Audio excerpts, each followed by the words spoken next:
Hello. It's been a few days since I posted a video because I haven't been feeling well. I've been trying a leaky gut diet to get rid of leaky gut, and unfortunately, I don't think I was doing it right because I kept accidentally eating the wrong foods, and so for the past couple of days, I've just felt horrible. So that's why I haven't posted videos. So sorry about that. Hopefully, though, I will figure out what I'm doing eventually. Okay, but today I just wanted to talk about how to find peace, how to find inner peace in a world that doesn't promote peace. Um, you know, it's good to be an optimistic person and say that there is peace in the world, but, we also have to be realistic. And right now, as a society on Earth, like as a whole, it's not a very peaceful place. From the way that we treat our animals, even, all the way to the big picture stuff, like the way, just prejudice in itself. There's so much prejudice um, between different societies all over the world. So, how is it possible to have inner peace when we're bombarded just constantly with pictures of or examples of the opposite of peace? So there are like three ways that I'm going to try to put into practice in my life to help me get more inner peace or do better at that. Because when I was younger, it was easier. I think part of the reason was because I hadn't been exposed to as much of the world as I have been now that I'm older. And I see just how ugly people can be. And by people, I'm not excluding myself. I mean, how ugly the human race can get when we feel that we've been mistreated. Um, so I didn't know that yet in my youth and inexperience.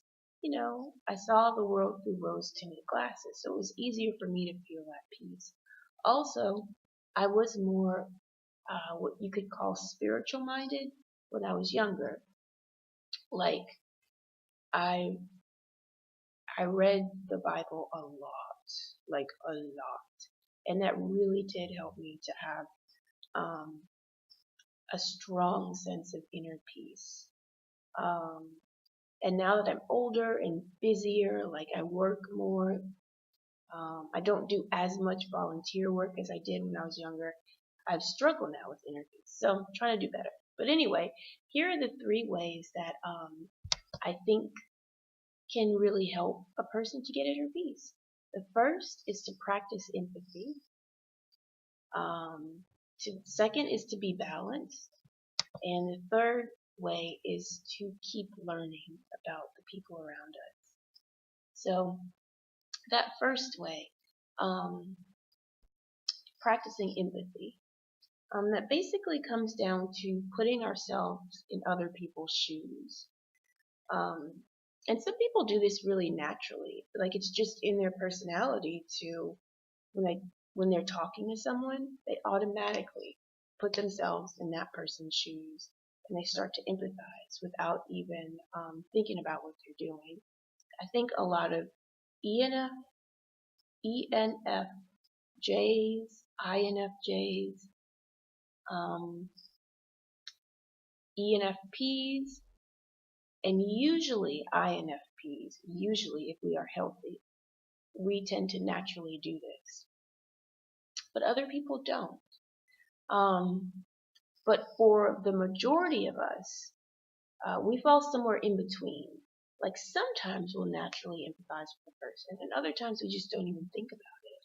And usually the people who we naturally just empathize with without even realizing what we're doing, excuse me, are people who we feel like we can relate to because maybe they are the same gender as us or in the same socioeconomic um, status as us, or maybe they're the same race.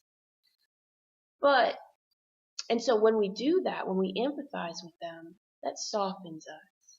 And we find ourselves more at peace in whatever conversation we're having with them, and more likely to be ready to concede if if we get into an argument with that person, or a potential argument.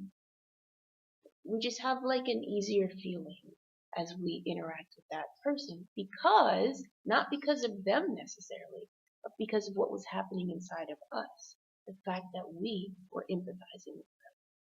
So just imagine how much easier would interactions with all people be if we tried to empathize with everyone, no matter what gender, race, or how much money they have. Everyone who we come in contact with.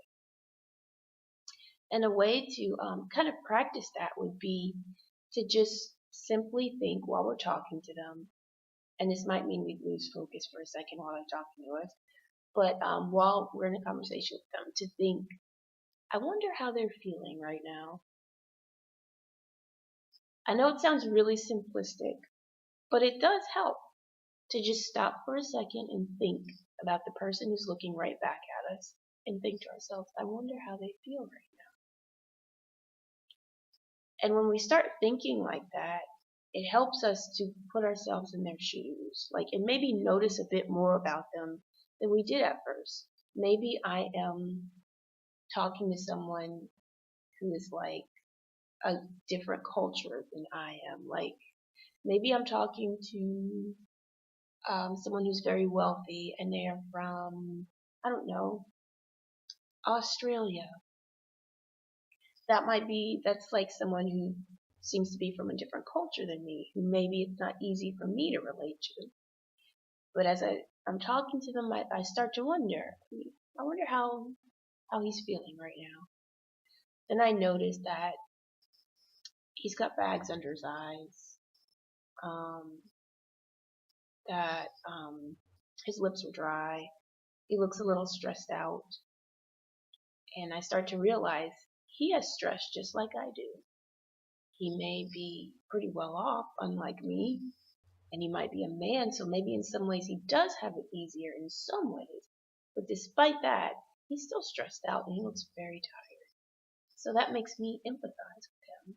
And it might lead me to ask questions that I wouldn't have before, like, um, you know, polite personal questions that would put him at ease and realize, oh, this woman is asking me how I'm doing.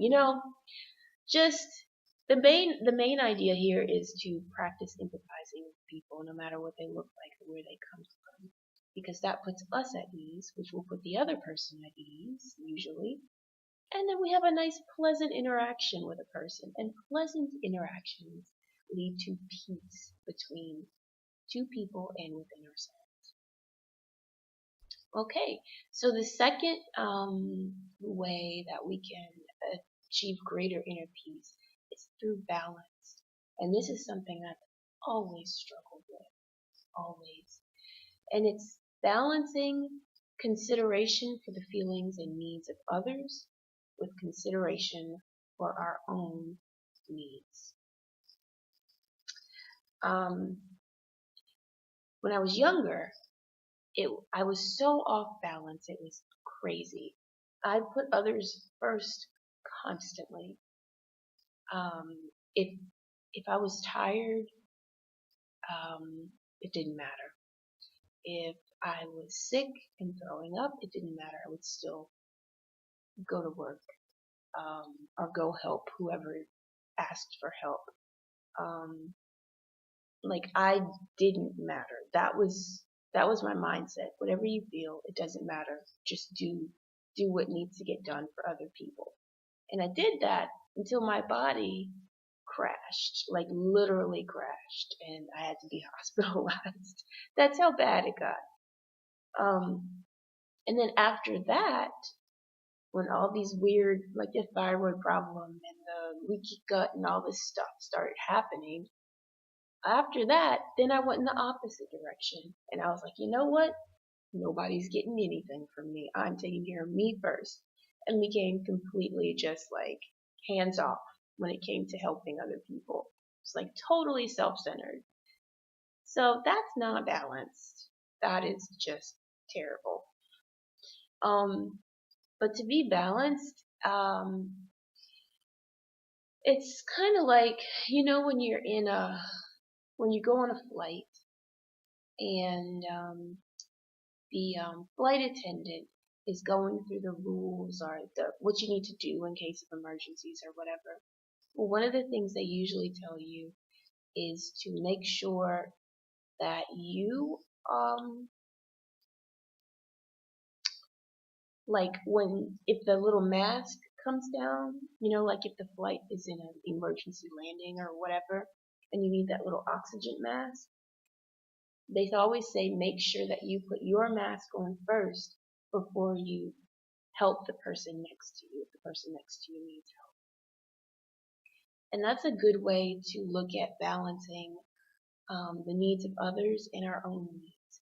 Yes, we need to help the people around us. That is how society flourishes. That is how we feel true inner peace within ourselves and with the people around us when we help each other. But if we help other people and never help ourselves, we're going to be depleted of energy and we won't be able to do anything for anyone. So that's why we have to take care of ourselves and take care of other people. And there's a reason why I didn't say take care of ourselves first, because that leads to a bad mindset, which is what is promoted today. There's a very me first attitude, and it's made the world, frankly, a horrible place to be. That kind of attitude is what leads to wars. So a good way to balance both of those is like, for example, if a friend really needs help moving, but you are really, really tired, like your body is just drained, you have no energy, and on your day off, your upcoming day off, you know that you need to rest. But that friend is asking, can you please help me move? Balance. A good thing to do would be to say, I can help you for 3 hours tops, and then that's it. Now they might want you to help more, but you have to take care of yourself. So that's a good way to balance it. Help the friend for 3 hours, which is doing what you can do for them, and then make it a point to rest.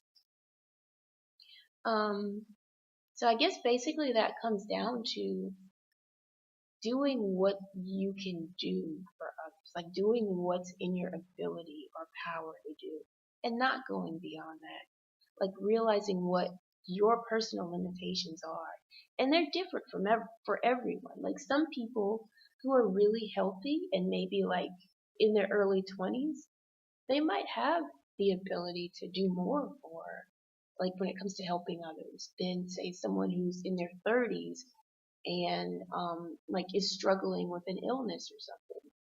Sure, that 30-year-old can still help people, but they also have to take care of themselves too.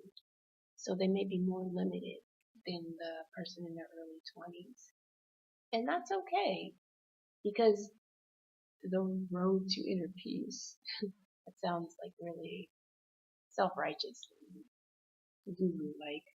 But seriously, the road to inner peace, I don't even remember what I was going to say in that sentence. The point is, though, to achieve a sense of inner peace, we do have to take care of ourselves and take care of other people. All right. The third point and the last one was to keep learning about the people around us. And I think this is really important. This week I had a disturbing conversation with someone who I really, really like at my job. And I was listening to their take on history. They were talking about a certain group of people, a certain culture, who as far as we know, this is not their culture. Their ancestors don't come from this group of people. And they had a very antagonistic view of this culture. And during that conversation, this nice person who I like and admire labeled these people as a whole as alcoholics, obese, um, and claimed that they had a low IQ. And that was so disturbing because it showed me that this intelligent person had been taught wrong things. Because obviously they'd never been, they hadn't been exposed to people of that culture, because I have, and I know that these people are not like that. In fact, it's wrong to label any culture as a whole, to stereotype any culture as a whole. That's wrong, because humans are humans. We are individuals. You can't say every black person is a criminal. You can't, just because the news, shows a lot of black people as criminals. You can't just say every person who looks like me is going around stealing cars or doing bad things. You can't say things like that, because it's simply not true. But anyway, so what that told me is that this person had been taught incorrect facts, probably at school, and perhaps through talking heads, political people who like to put minorities down. So this otherwise intelligent person was spouting off facts that are just wrong. And the only way that we all do that sometimes, I think, because we just don't know, we don't know enough about each other. This is, as big as planet Earth is, it's also kind of small, but we get so focused on our own lives that sometimes we forget that there are people out there who who are who we can relate to, but who are very different from us still, who we can learn from. Like, for example, I live here in America. I'm a black woman. I have my little way of life. But what about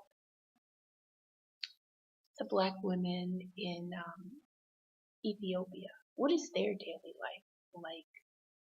I don't know. I have no clue.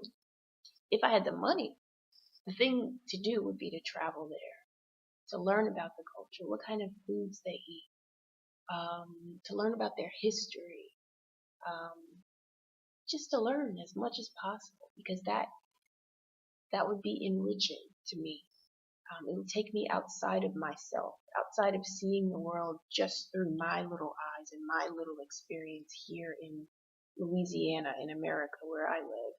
And I would get to see life through the eyes of someone from a completely different culture and society, and it would help me to grow as a human being, and it would expand my knowledge. It would make me more considerate of other people. Now the thing is, I can't do that. I don't think most of us have the money to just travel all over the world and experience different cultures and learn about different people. But most of us can afford Wi-Fi, the internet, and go to YouTube and learn about people that way. Because there are YouTubers from all over the world who like to talk about their culture and what it's like in their daily lives. So YouTube is a great way to learn about different cultures and expose ourselves to real facts, real history. Another great place to learn about historical facts and things that other people have to go through is National Public Radio. They have a program called,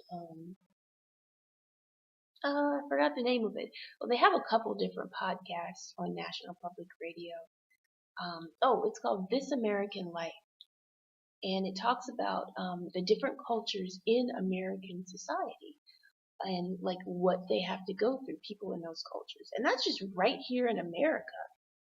But it's just so interesting to listen to stories from the lives of people who aren't that far away from us, but who have completely different experiences than what I have, you know? And to hear them talk about the things that they've been through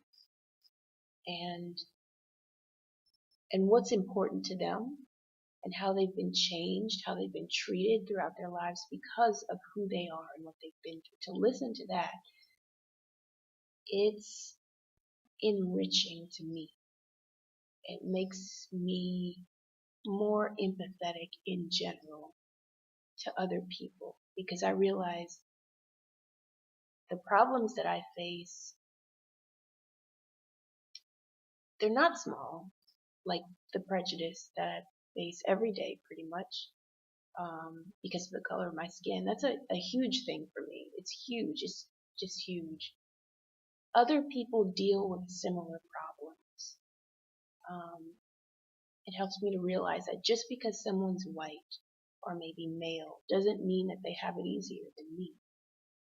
So that, I guess I'm trying to say that like learning about other people, it expands, it promotes empathy and understanding, which expands my worldview and my ability to relate to other people, which in effect expands my ability to have positive interactions with all sorts of people.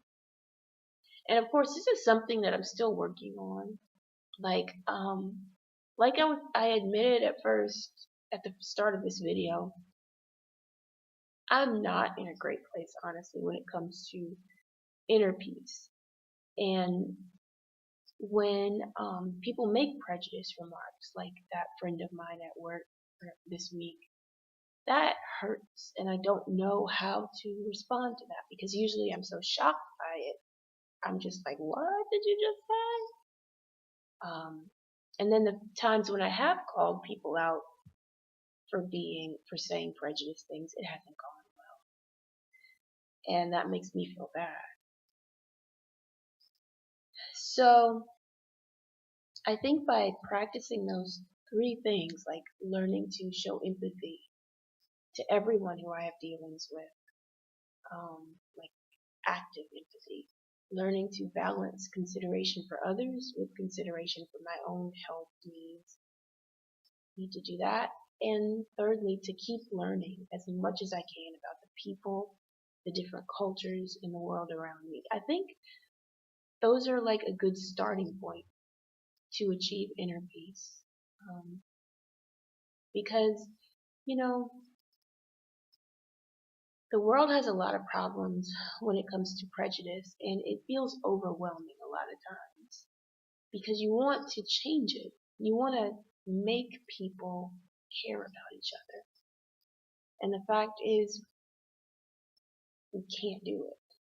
But what we can do is change ourselves. And that does have an impact when we do better. It does something to make the people around us a little bit better. So hopefully that's something that I will eventually get the hang of. And I hope that this video and these suggestions helped a bit for someone else out there. And if you have any other suggestions about how to like achieve and maintain inner peace, please feel free to leave them in the comments below. Okay, bye.